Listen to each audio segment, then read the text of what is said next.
Good afternoon guys. Magbabala tayo ng niyog at tayo po ay magagata ngayon. Yan, trabaho namin sa bukid guys.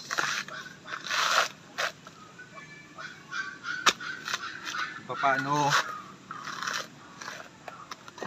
magbalat ng niyog.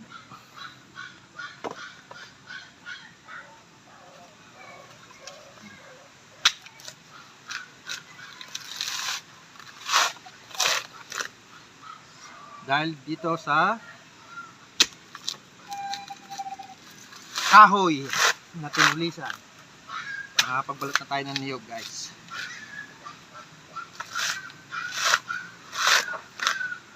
Yun guys, sana may natutunan kayo pag kayo nasa bukid, parang Boy Scout. Yan guys, thank you.